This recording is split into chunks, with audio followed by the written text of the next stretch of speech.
Assalamualaikum warahmatullahi wabarakatuh. Alhamdulillahirabbil alamin. Assalatu wassalamu ala asrafil anbiya wal mursalin wa ala alihi wa sahbihi wa barik wa sallim, amma ba'd. Yang terhormat Bapak dosen pengampu mata kuliah pembelajaran PAI berbasis TIK, dan tak lupa yang saya hormati teman-temanku sekalian. Pertama-tama tak lupa marilah kita memanjatkan puji syukur kehadirat Allah Subhanahu wa Ta'ala, yang mana pada kesempatan kali ini, walaupun kita tidak bisa kuliah dengan tatap muka, tapi alhamdulillah kita dapat melaksanakan kuliah dengan online. Semoga kuliah kita walaupun dengan online ini tetap mendapatkan rahmat dan ridha Allah Subhanahu wa Ta'ala. Kedua kalinya sholawat salam tetap tercurahkan kepada junjungan kita Nabi Agung Nabi Muhammad sallallahu alaihi wasallam, Allahumma sholli alaihi, beserta keluarganya serta para sahabatnya, dan semoga kita kelak mendapatkan syafaatnya di yaumil qiyamah. Amin ya rabbal alamin. Teman-temanku sekalian, sebentar lagi kita akan kedatangan bulan yang mana bulan yang penuh berkah, bulan yang penuh ampunan, bulan yang penuh maghfirah, yaitu bulan Ramadan. Marhaban ya Ramadan, semoga dengan kedatangan di bulan Ramadan pertama kita dapat melaksanakan ibadah awal hingga akhir Ramadan, diberikan kelancaran, dan kita selalu diberikan kesehatan. Semoga kita telah dapat bisa bertemu kembali di waktu yang akan datang. Kedua, adanya suatu musibah pada bulan-bulan ini, yaitu virus corona atau COVID-19 ini. Semoga dengan adanya datangnya bulan Ramadan, virus atau wabah corona ini segera hilang. Amin ya rabbal alamin. Oke, teman-temanku sekalian, di sini kami dari kelompok 11. Yang pertama yaitu saya sendiri Muhammad Fauzan, dan yang kedua rekan saya yaitu Ridwan, akan mempresentasikan tentang pembelajaran PAI melalui modul kelas online atau e-learning. Yang pertama yang akan dibahas yaitu definisi e-learning. E-learning merupakan kependekan atau singkatan dari electronic learning, yang mempunyai arti belajar dengan menggunakan sebuah elektronik. Adapun pengertian dari elektronik adalah suatu alat yang mana alat itu dapat diakses dengan melalui suatu media, bisa dengan komputer, bisa dengan HP, dan alat tersebut bisa dengan menggunakan jaringan, yang mana jaringan itu adalah jaringan internet. Pada dasarnya, pengertian e-learning mempunyai makna yang sangat luas dan masih dipersepsikan secara berbeda-beda. E-learning dapat didefinisikan sebagai sebuah bentuk teknologi informasi yang diterapkan di bidang pendidikan dalam bentuk dunia maya. Selanjutnya, e-learning merupakan alternatif dalam pendidikan yang mana sering kita gunakan oleh para pendidik dan pembelajar khususnya di dunia atau di era sekarang ini. Banyak zaman sekarang pendidikan yang menggunakan dengan media e-learning ini yang bertujuan untuk pendidikan jarak jauh. Bentuk pembelajarannya pun beragam. Ada yang berupa e-book, ada dengan menggunakan video yang kita lakukan seperti ini. Ada yang dengan menggunakan web atau blog, ada juga dengan menggunakan jurnal yang tentu saja tujuannya dengan menggunakan e-learning untuk dapat mempermudah manusia atau dapat mempermudah bisa juga dalam pembelajaran peserta didik untuk mendapatkan suatu pengetahuan yang luas yang dibutuhkan. Selanjutnya yaitu e-learning dan model-model pembelajaran internet, yang mana dibagi menjadi 3. Yang pertama, pembelajaran tradisional atau traditional learning, pembelajaran yang umum yang banyak dilakukan dalam lembaga-lembaga pendidikan, di mana proses pembelajaran dan interaksinya dalam pembelajaran tradisional ini cenderung banyak melibatkan guru, siswa, media pembelajaran, strategi sumber belajar, buku, dan lain sebagainya, serta dukungan peralatan, sarana dan prasarana untuk dapat melayani pembelajaran peserta didik dengan baik. Yang kedua, pembelajaran jarak jauh atau distance learning.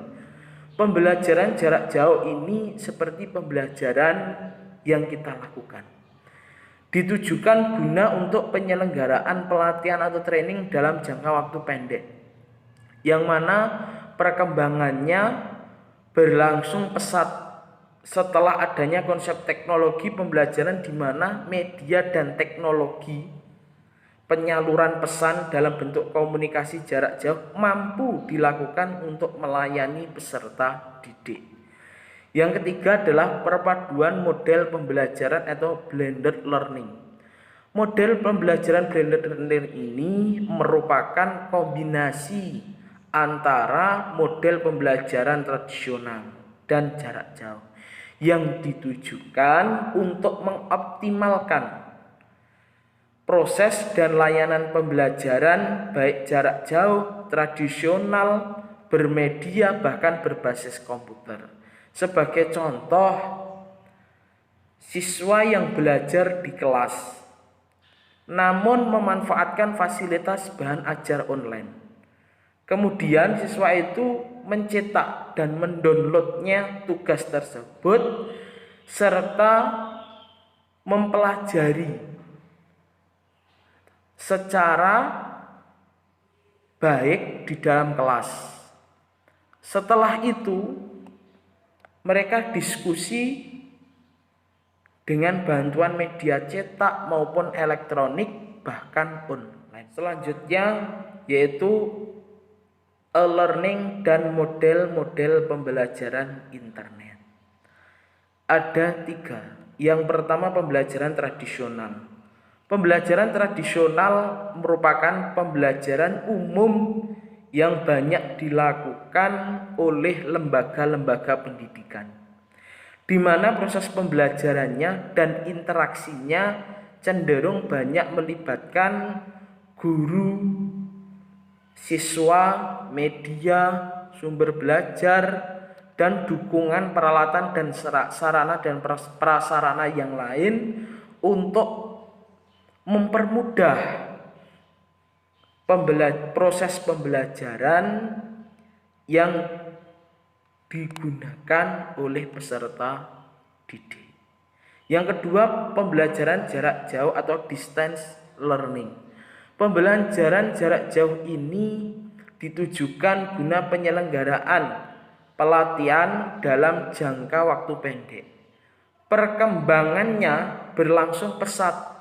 Setelah adanya konsep teknologi pembelajaran di mana median teknologi penyaluran pesan dalam bentuk komunikasi jarak jauh mampu dilakukan untuk melayani peserta didik dengan baik. Yang ketiga yaitu perpaduan model pembelajaran. Model pembelajaran blended learning ini merupakan kombinasi berbagai model pembelajaran yang ditujukan guna untuk mengoptimalkan atau mempermudah proses dan layanan pembelajaran baik jarak jauh, tradisional, bermedia, bahkan berbasis komputer. Sebagai contoh, siswa yang belajar di kelas. Nah, siswa tersebut memanfaatkan fasilitas bahan ajar online, yaitu dengan mencari suatu materi, sebuah materi dari internet. Kemudian oleh siswa tersebut dicetak dan didownload. Setelah itu dipelajari dengan teman sekelasnya di dalam kelas.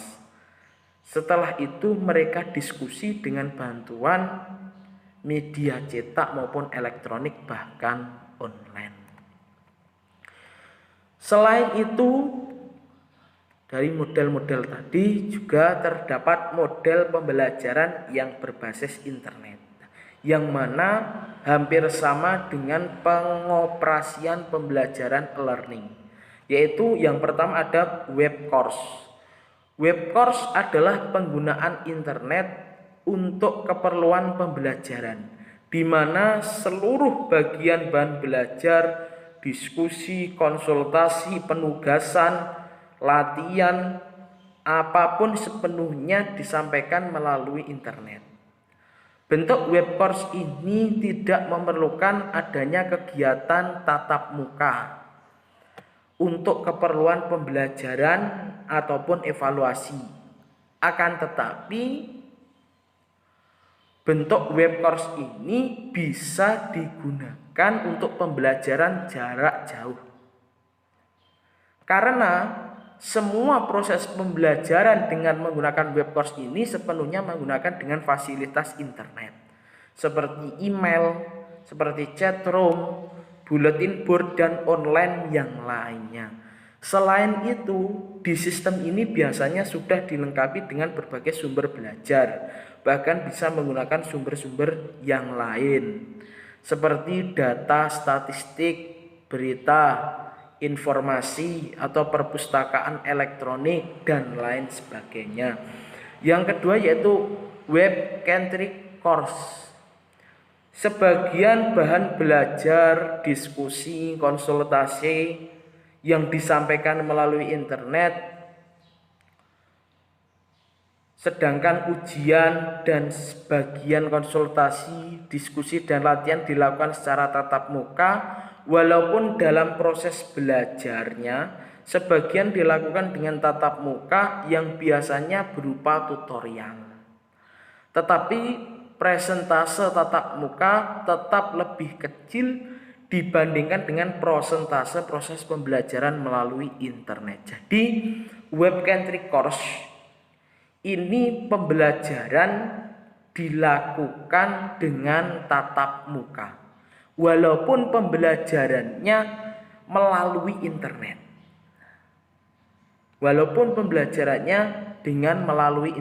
Yang mana pembelajaran ini bentuknya ini seperti berupa tutorial atau zaman sekarang itu vlog. itu yaitu web centric course. Yang ketiga adalah web oriented course.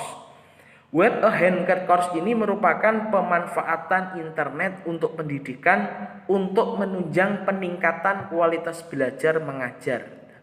Bentuk web oriented course ini dikenal dengan nama web lead course, yang mana kegiatannya pembelajaran itu lebih diutamakan dengan tatap muka di kelas. Jadi web ahead course ini pembelajarannya tatap muka di kelas.